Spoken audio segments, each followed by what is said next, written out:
como é. Sabe uma coisa que eu achei interessante, assim, como era diferente, né, essa infância, antigamente, que nem existia, né, como você falou, nem existia infância, né, e como está hoje, assim, o que levou isso, assim, Rita, assim, como que nós saímos desse ponto e fomos parar nesse outro ponto tão diferente, né?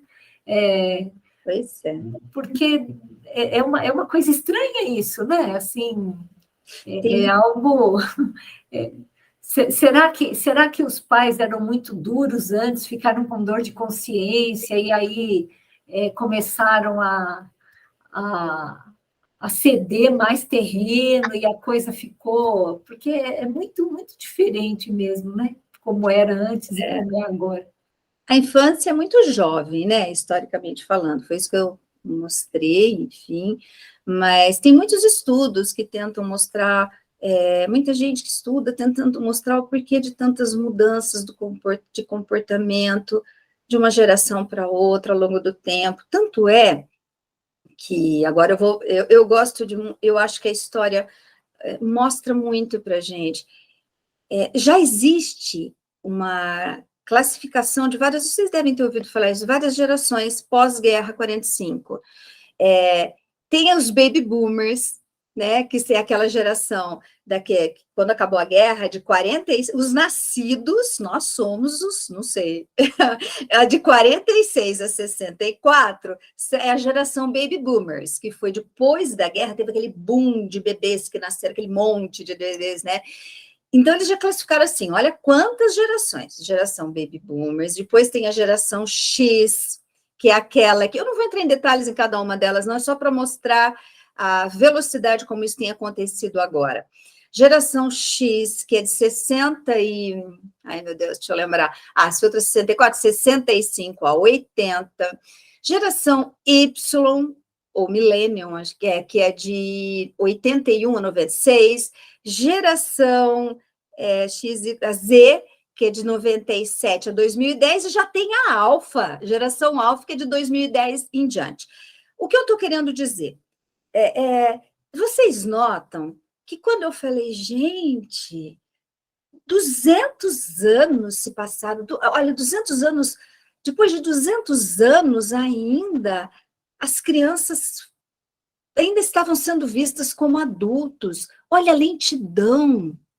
Agora vejam, depois da guerra, né, 45, depois, principalmente, agora já tem a geração Alfa, que é 2010. Então, tudo está sendo muito veloz. A velocidade, tudo tem um monte para tentar perceber as características, a singularidade de cada geração, cada uma com o seu jeito, com o seu modo peculiar de existir, enfim, né? Agora, o que chama atenção é o avanço tecnológico, né? Porque, vejam, a televisão chegou para o Brasil em 1950. Ninguém tinha, né? Era muito difícil. Então, já começou, a informação começou a ser diferente, né? E fora, muitas coisas interferem, lógico, não é isso só. Mas, e a internet? Quando foi com a internet, então, a internet chegou no Brasil 81, também ninguém tinha, que era cara pra caramba, né? Quer dizer, até a gente ter acesso àquelas contas de telefones caríssimas, né? Porque era discada, não era aquilo. O WhatsApp, gente, 2009, quer dizer que já tem uma na geração 2010. Então, o porquê eu estou dizendo tudo isso além de antes, como tudo demorava mais para mudar no comportamento, com a tecnologia, principalmente com a internet, a mudança de comportamento das pessoas foi muito grande.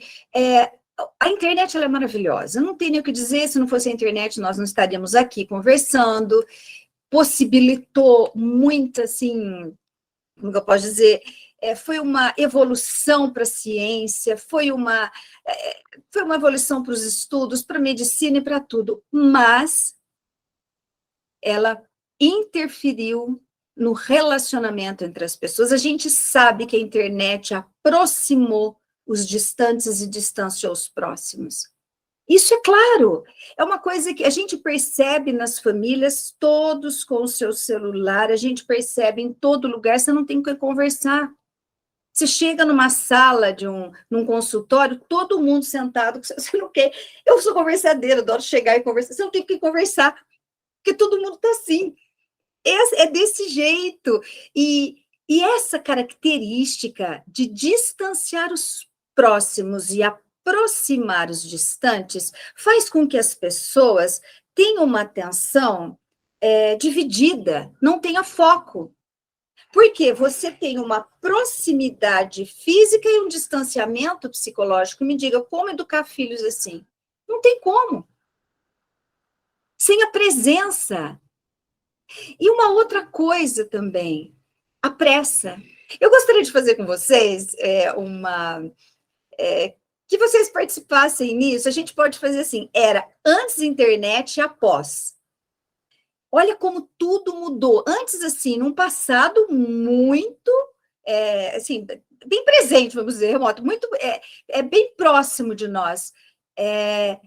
Nós sabíamos, antes da internet, esperar, só que a gente desaprendeu. Sabíamos esperar.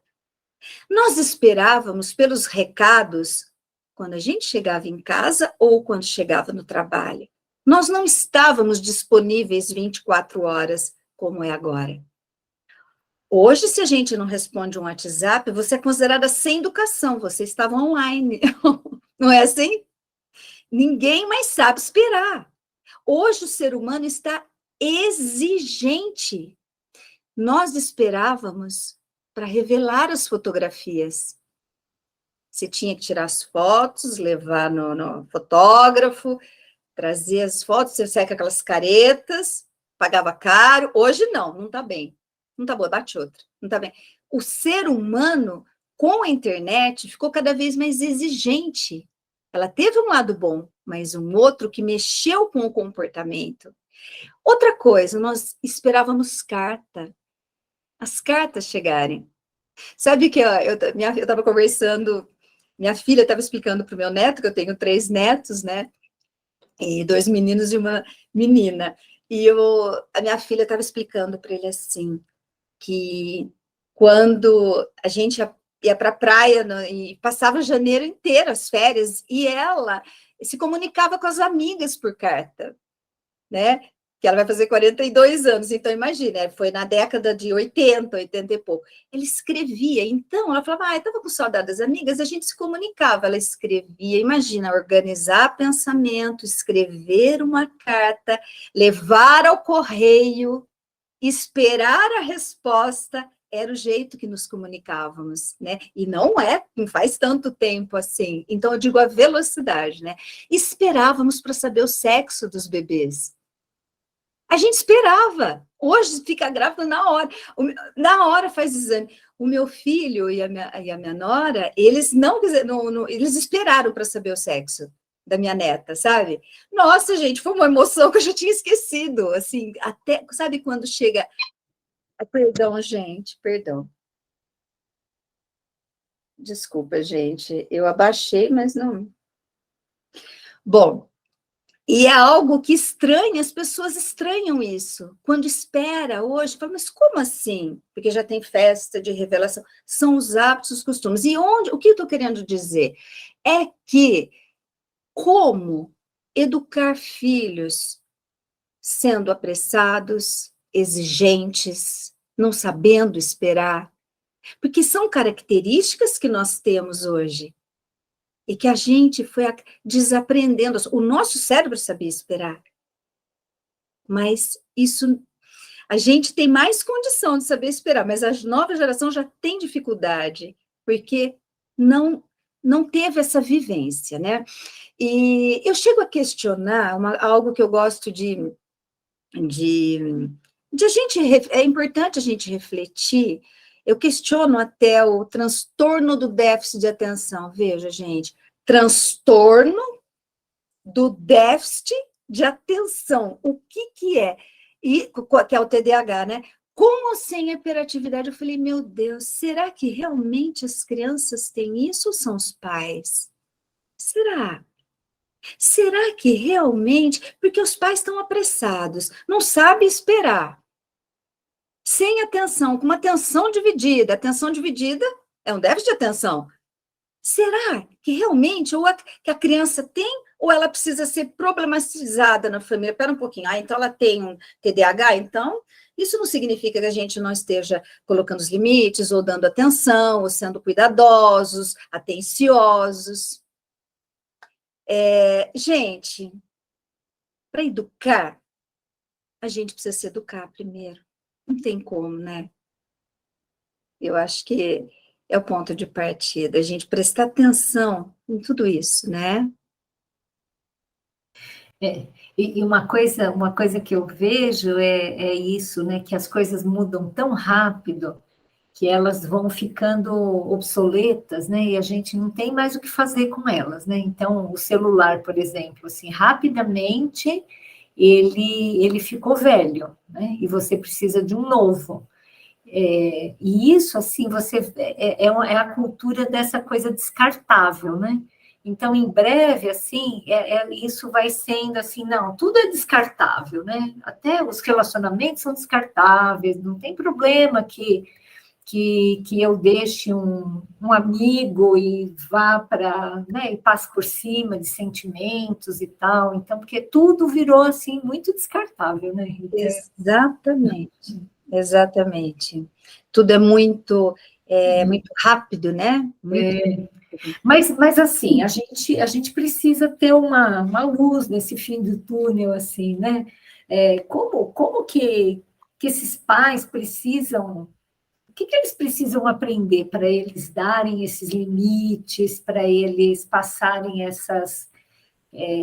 essas coisas positivas, né? Porque assim, a gente viu assim, a gente viu esse problema, né? Assim, o que mais que os pais precisam saber assim Uhum. para mudar essa atitude, para fazer do limão uma limonada, né? Eu gosto muito de passar para os pais o que é ser uma criança, né? Nós somos pensar, sentir e agir, né? No momento que os pais têm informação sobre o que é ser uma criança, quais são as fases do seu desenvolvimento, o que é normal para a criança, o que é normal, como ela é, então eles passam a se sentir de um modo assim, mais confiantes, né? E agem de uma maneira coerente com o pensamento deles. Então, o que eu pergunto sempre para os pais primeiro é qual é o propósito dos limites? Por que vocês acham que é importante colocar os limites nos filhos, né? Porque sempre falar, precisa pôr limite, limite, limite, pera um pouquinho. Por quê? Para quê? Qual é a função dos limites? Ainda eu digo, olha, os limites, a função não é a de graduar os filhos, pós-graduá-los ou especializá-los em obediência. Ninguém vai querer colocar limite nos filhos com a intenção de torná-los seres subservientes ou que digam amém a tudo, né? O propósito, gente, é bem diferente disso. É o de transformar os filhos em seres fortes interiormente, capazes de sobreviverem às frustrações. Porque no momento em que a criança está lidando com o não necessário, ela está entrando em contato com a sua capacidade em sobreviver a isso, em resistir a isso. Ela começa a se perceber como capaz de lidar com aquilo que não dá certo. Eu costumo comparar os limites com vacinas. É como se fosse vacina. Porque a gente não vacina os filhos para que eles se tornem resistentes, criem anticorpos para não serem cometidos pelas doenças. O mesmo são os limites, são vacinas. Que judiação, Rita, até as vacinas os pais estão deixando de dar. Até a vacina. Até, que é um absurdo. É isso. Vocês sabem que dá medo agora, doenças que não eram para estar por aí, podem estar chegando de volta, né? Por não darem vacina. Quer dizer, a vacina do corpo e a vacina da alma, né? Da alma, gostei da colocação, vacina da alma. Mas sabe que é como vacina, por exemplo, os limites, eles têm o poder de tornar a criança resistente, ou seja, resiliente. Vocês sabem que o termo resiliência é um termo emprestado da física, né? É que a psicologia emprestou, vocês sabiam? Ou seja, é aquele que é capaz de se reconstruir rapidamente. Sabe aquela bolinha de borracha que a gente aperta e quando você solta ela se constrói, ela volta ao que era, o formato que era? Resiliência é isso, aquela foi emprestado da física por essa razão. É aquilo que se recompõe rapidamente, né? Então, os limites a gente deve olhar realmente como vacinas. A vacina, a criança não tem dor, sofre às vezes para tomar, dá febre. Os limites também não é fácil para a criança obedecer, é complicado para ela, mas é necessário.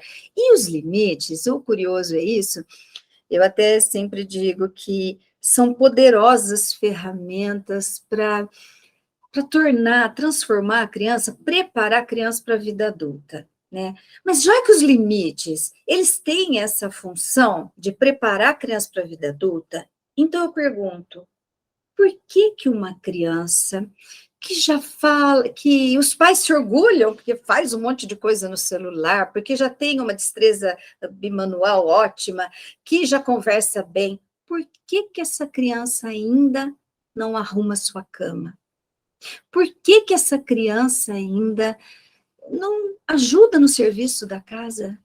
Por que que essa criança ainda larga a toalha molhada em cima da cama e não guarda os seus objetos de escola e nem os seus brinquedos? Por quê? Porque os pais confundem limites com consumismo. Quando eu pergunto assim, vocês colocam limites nos filhos? Eles falam, a gente não compra tudo. Eu falo, não estou perguntando se vocês compram. Limites também é comprar, mas não somente comprar.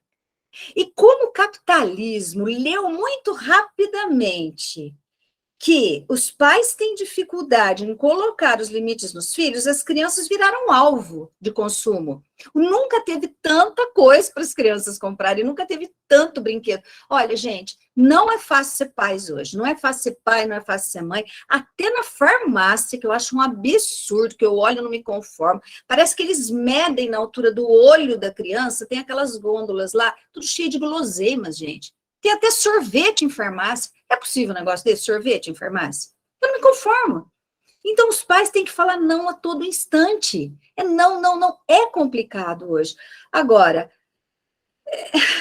os limites, eles precisam realmente ser colocados. Então, a primeira coisa que eu falo é se eles sabem a função dos limites. A segunda coisa que eu pergunto para os pais, eu falo assim, é, vocês, vocês sabem por que criança não obedece? Por que vocês acham que criança não obedece? Vocês sabem por que criança não obedece? Porque não sabe. Não é porque ela não quer. A criança não sabe. Ela precisa aprender. Quanto tempo demora uma criança para aprender a andar e para falar? Quanto tempo, gente? Se a criança nascer e ficar no berço, e ninguém conversar com ela, e ninguém a estimular, ela nunca vai andar e nem falar. E se andar e falar, ela vai ter muitos problemas nessas áreas. O mesmo acontece com os limites. A criança precisa aprender, ela precisa ser ensinada por um adulto, né? Daí eu pergunto para os pais, por que que vocês acham que a criança não sabe obedecer? Vocês sabem o porquê ela não sabe? Que daí que eu gosto, que eu faço, é importante essa explicação para eles. Porque, vejam bem, a criança, quando ela é muito nova, ela é movida pelo princípio do prazer. Ela acha que ela pode tudo. Ela vive numa fase que a gente chama de fase egocêntrica, o eu como centro de tudo. Dentro dela, ela convive com dois sentimentos contraditórios e que se chocam, que é o amor e o ódio. Ela ama muito, mas também ela odeia muito. É muito fácil identificar uma criança dessa idade, que é em torno dos 2 anos, né, por ali. É aquela criança que, quando os pais dizem sim, ai, ela os ama de paixão. Ah, no entanto, quando eles dizem o não, elas odeiam. É bem assim. Então, quantos adultos são assim, gente? que sente amor e ódio, né? Por isso é sinal que enroscou em alguma fase, né? Mas para criança é normal, para adulto não. O adulto, ele precisa olhar melhor para isso. É normal a criança amar e odiar com a mesma intensidade. Qual é o papel dos pais?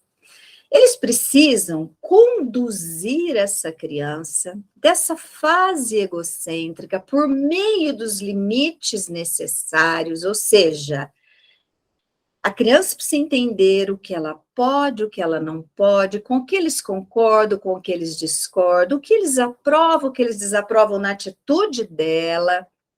E assim, a criança vai sendo conduzida para a próxima fase, que é a fase altruísta, ou seja, o outro, que daí a criança percebe que o outro também sente, que o outro também sofre, que o outro também tem as suas demandas. Então, o papel dos pais, é de ajudar a criança a regular as suas emoções, né? E é bem isso. Então, essa explicação é muito importante que os pais tenham.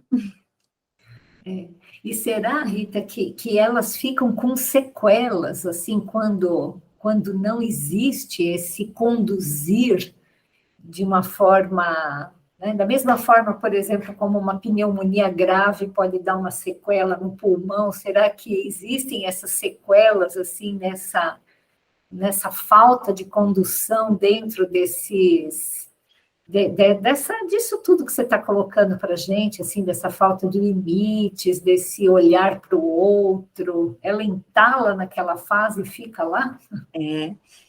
Sim, deixa, sim. Lógico, a criança que não tem limite, em primeiro lugar, ela não se sente amada pelos pais. Aí os pais ficam loucos quando eu falo isso. Além de a gente fazer tudo, ainda a criança, os filhos acham que a gente não gosta deles. Eu falo, não é, eles não conseguem decifrar esse amor.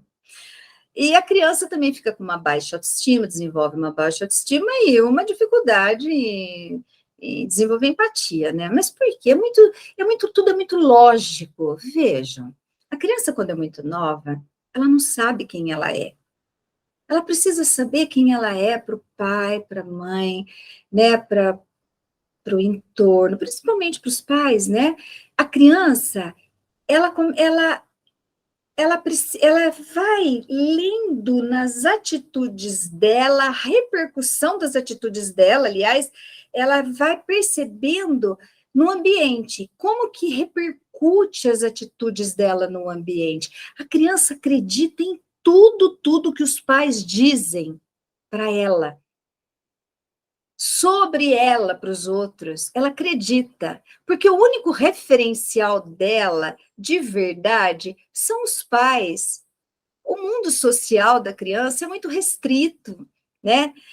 E acontece que os pais que não colocam os limites nos filhos são os que mais rotulam os filhos de maneira negativa, porque eles não aguentam. A criança fica muito mimada, fica muito exigente, e os pais vão se queixando, né? Vão rotulando.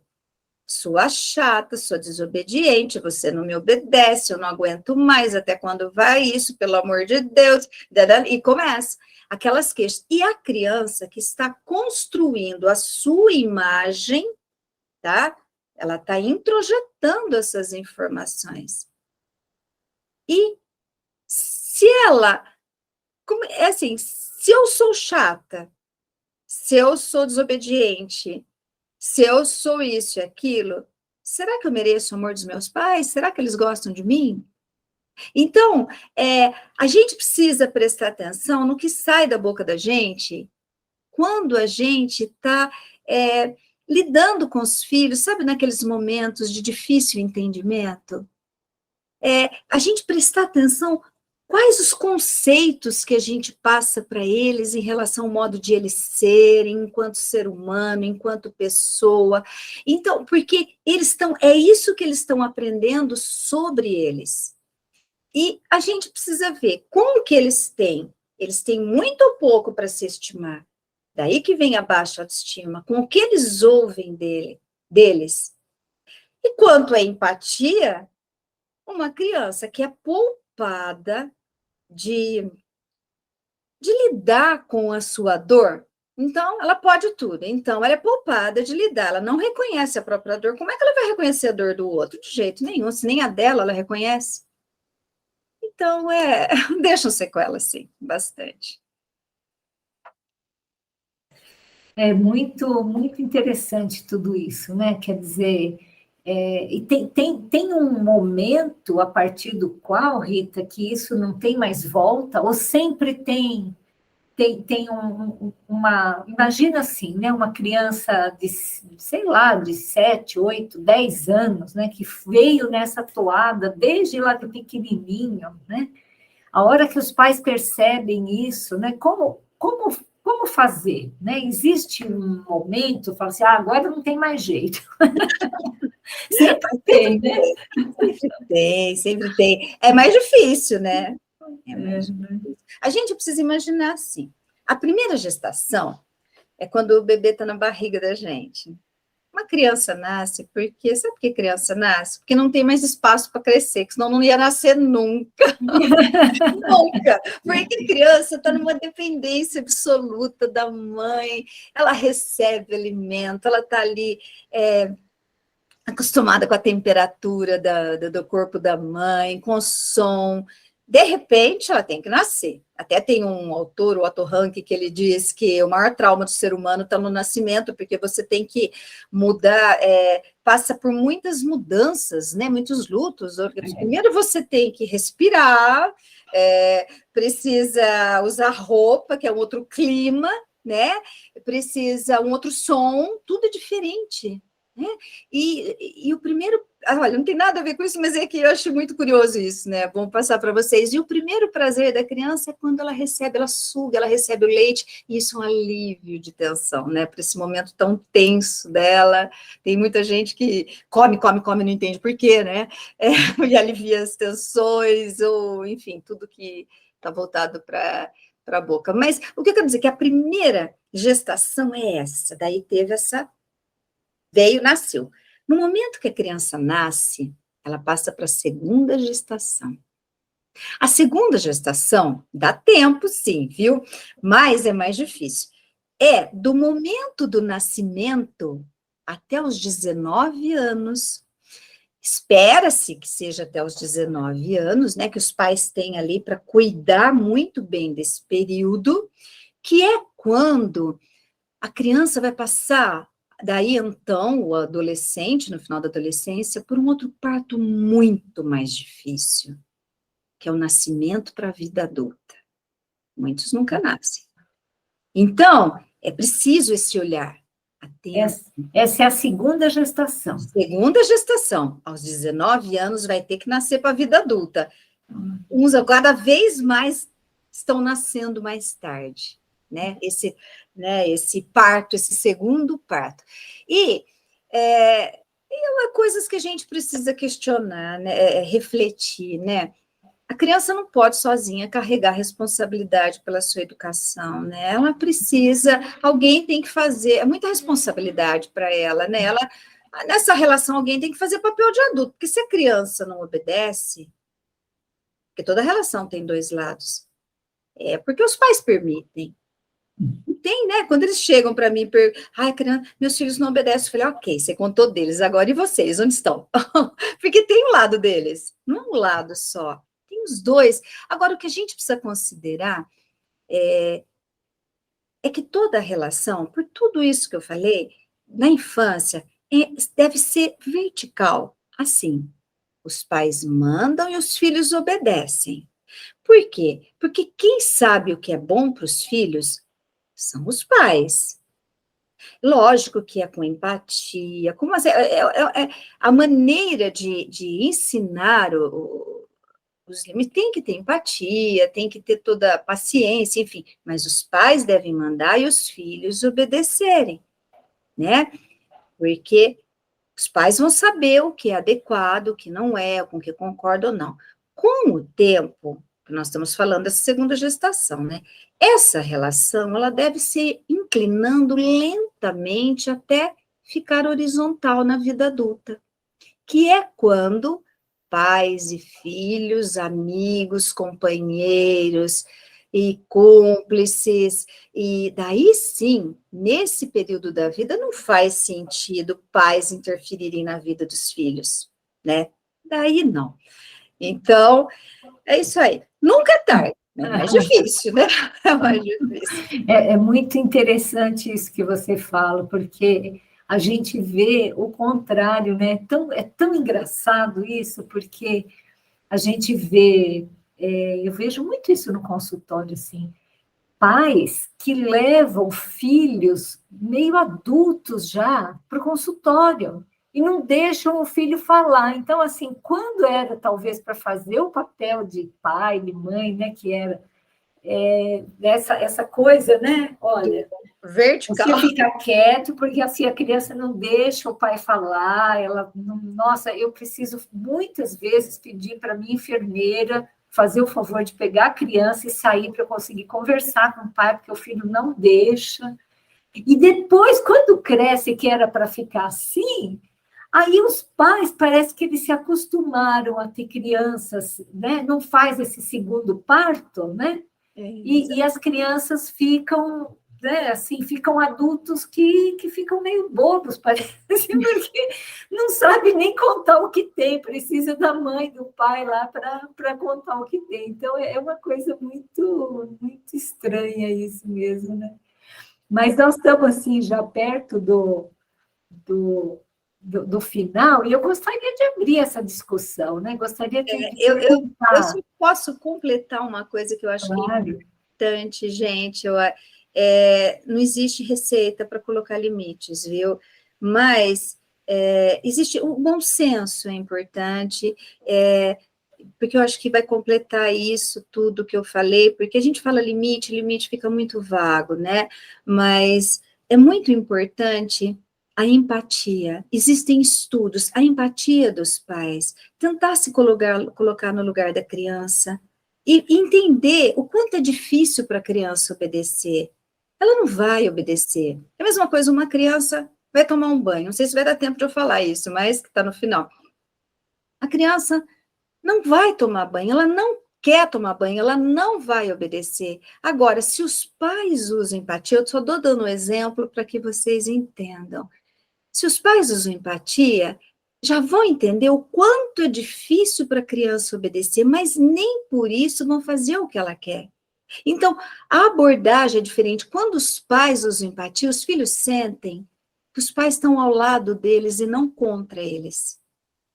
Ou seja, meu filho ou minha filha, agora a mamãe ou o papai, quem tiver exemplo, estão fazendo janta, mas assim que você acabar de brincar não, assim, você vai brincar mais um pouquinho, que é a hora do banho. E a criança não vai obedecer, é certeza, mas acredita que vai. Né? Só que a criança vai dar uns 5 minutos, vai lá, já avisou. Tem o compromisso de explicar o porquê do não. Isso é respeito. Eu costumo dizer o mesmo respeito que a gente deve a uma pessoa, quem a gente chama de senhor e senhora, a gente deve às crianças. Explica o porquê do não. Olha, agora é hora de janta, né? Porque daqui um pouco explica, né? A explicação que cabe ali. A criança não vai obedecer porque ela não sabe. É importante os pais saberem que a criança não sabe, que ela vai ter que aprender. Deu horário, pega pelo braço e conduz para o banheiro. Deixa a criança chorar. A criança precisa poder expressar a sua insatisfação. Ela precisa poder chorar. Enquanto ela está chorando, ela está crescendo. Isso é vacina. Ela está se percebendo como capaz. A hora que passa, vocês podem perceber, quando a criança chora bastante, não parece que ela toma até calmante depois que passa? Ela fica calma, porque ela vai percebendo que ela consegue lidar com isso, um aprendizado. Então, é muito importante isso. E tem limite também para expressar insatisfação. Tem limite, porque às vezes a criança grita, xinga e quer bater nos pais, não pode bater nos pais. Sempre, como eu digo, a criança, ela generaliza, ela acha que quando os pais estão bravos com ela, eles não gostam dela e não da atitude dela. Então, é importante olhar para os olhos deles e dizer, a gente gosta de você, a gente ama você, mas a gente não gostou da sua atitude. E a criança percebe, mas ela percebe quando os pais têm a convicção do que eles querem, sabem? Então, é importante a empatia. Não tem como educar filhos, gente, se a gente não usar empatia. Daí a gente acaba rotulando, enfim, e é por aí. É sempre o amor, né? O amor é muito importante, só que as pessoas confundem esse amor com a permissividade, né? O amor é empatia, é você explicar o porquê, né? E chegar no ponto e falar, não, agora você tem que fazer, né? E a permissividade é você, às vezes, até por ser mais fácil, né? Você deixa. Justamente. Pessoal, eu vou passar a palavra para vocês. Alguém gostaria de fazer uso da palavra, comentar alguma coisa, fazer alguma pergunta? Vocês podem abrir o microfone e falar, tá bom? Pode falar, Laura e Elvio. É, eu estou notando como a gente lida com crianças, que está aumentando a fala das crianças e também a nível assim, de noticiário, porque próximo assim eu não conheço, né? Sobre suicídio em crianças. Eu tenho alunos que falam muito em suicídio. Uhum. Nossa, precisa tomar muito cuidado mesmo, viu? É importante, até a gente está em setembro, tem setembro amarelo, né? Uhum. E que é o período, né, em que falam, porque existe muito suicídio, que mais se fala em suicídio, né? Para alertar as pessoas, para conscientizar, porque tem muito suicídio mesmo. No Brasil, parece que pelo menos a última estatística que eu vi, a cada 45 minutos uma pessoa desiste da vida, não é nem da vida, do sofrimento, né? E a maior causa do suicídio, geralmente, é entre as crianças, adolescentes e os idosos, né? A faixa no período que mais acontece. Mas é preciso cuidado, é importante chamar a família, conversar, sabe? Porque tem muito, sim, hoje tem bastante, e alertar, ouvir bastante a criança, se for preciso, precisa encaminhar para profissionais da área da saúde, principalmente psiquiatras, né? E conversar, nunca ouvir. A criança precisa ser ouvida e a família também precisa ser chamada, porque isso de dizer que quem fala não faz, não é por aí, não. Quem fala faz sim. Tem muita gente desistindo do sofrimento. E uma das coisas que pode estar acontecendo, né, pelo menos a mudança do estilo de vida, sabe? As crianças muito sós, muito sem a participação dos pais numa série na vida delas, né? Então, é importante ter bastante cuidado, viu? Muito. Difícil, né? Já ouviram falar que tinha baleia azul, momo? Um horror, um horror. É triste, mas bem atento a isso. Né? Muito bom. Obrigada. Alguém gostaria de falar mais alguma coisa, de fazer mais alguma observação? Foi assim, Benedito, pode falar. Eu gostaria de dizer que eu gostei muito da sua apresentação, Rita. Obrigada. E acho que reuniões deste tipo fazem muito bem para todos nós, né? Porque a gente vai, em cada fase, né, da vida, a gente vai tendo dificuldades, questões que a gente não tem resposta, etc. Porém, quando a gente se reúne, como aqui, por exemplo, e começa a conversar e ouvir uma pessoa como você, parece que as nossas incertezas diminuem, a gente começa a conversar com quem está do lado, né? Então, ainda que a gente não tenha respostas prontas, como você falou, não tenha a receita do bolo, né?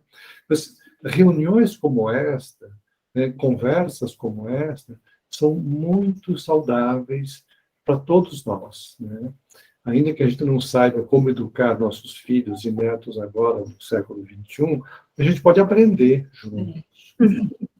Então, eu queria te agradecer ao grupo como um todo, a iniciativa da Elaine de organizar essas reuniões, porque eu acho que é fundamental, né, que a gente troque ideias. Né? Não sei como é que eu faço com isso, não sei como é que eu faço. Tudo bem, eu também não sei, mas vamos lá. Duas pessoas conversando, né? São duas cabeças pensando. Então, nós somos capazes, isso que eu acho que é interessante. Nós não temos a resposta pronta hoje, porém, juntos nós somos capazes de encontrar ou de construir uma resposta para educar, né, as crianças no século XXI. É isso mesmo. Obrigada. E eu vou agradecer muito o que o Benedito falou, porque eu faço das palavras dele, as minhas. Eu agradeço demais, Rita. Acho que você foi muito feliz na sua exposição. A gente percebe mesmo assim o seu domínio do assunto. Que coisa interessante. Como seria bom que muitos pais ouvissem isso e tivessem isso, porque os pais estão realmente muito perdidos, né?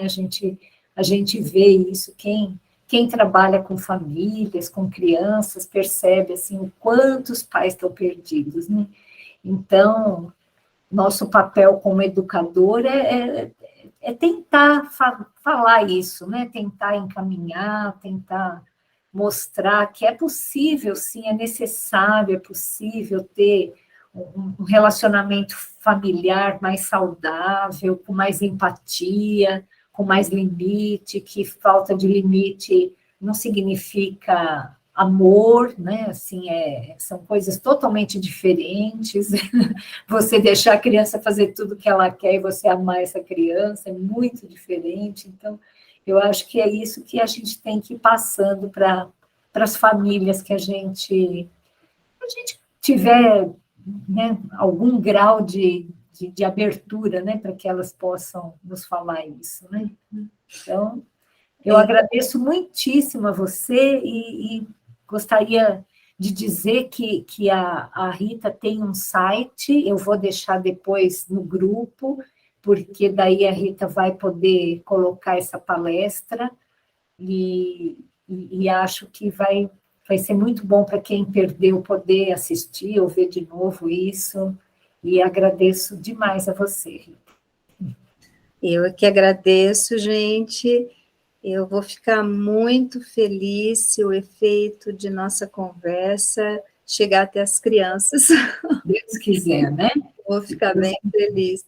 E eu acho que uma reflexão que a gente precisa ter é que, se a característica de hoje são crianças sem limites,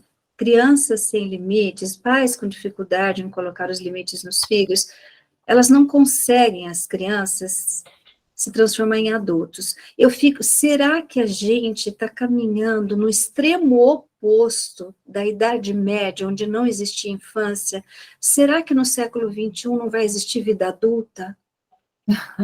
Sabe? Então, é um questionamento. Vocês já imaginaram adultos pensando, sentindo, refletindo, decidindo com a sua mente infantil? A gente pode assistir aberrações, porque é perigoso.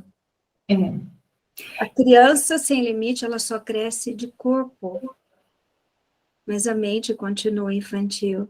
Então, não é por isso, Rita, que nós estamos vendo esse horror, que as pessoas não conseguem ouvir o outro, que não vai votar no candidato dele, aí vai lá e dá um tiro nele, né? Porque, infelizmente, a falta de limite chega nessa vida adulta que está contaminada por uma infância patológica, né?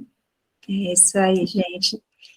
Muito obrigada, eu quero agradecer a vocês também. Gostei muito de poder dividir um pouco com vocês aqui, e foi bem interessante. Aí. Eu vou encerrar, então, e vou aproveitar para encerrar com uma prece, que é uma prece da criança, é a oração da criança de Meimei. Dizes que sou o futuro, não me desampares no presente. Dizes que sou a esperança da paz, não me induzas à guerra. Dizes que sou a promessa do bem, não me confies ao mal. Dizes que sou a luz dos teus olhos, não me abandones às trevas. Não espero somente o teu pão, dá-me luz e entendimento. Não desejo tão só a festa do teu carinho, suplico-te amor com que me eduques. Não te rogo apenas brinquedos, peço-te bons exemplos e boas palavras. Não sou simples ornamento de teu caminho. Sou alguém que te bate a porta em nome de Deus. Ensina-me o trabalho e a humildade, o devotamento e o perdão. Compadece-te de mim e orienta-me para o que seja bom e justo. Corrige-me enquanto é tempo, ainda que eu sofra.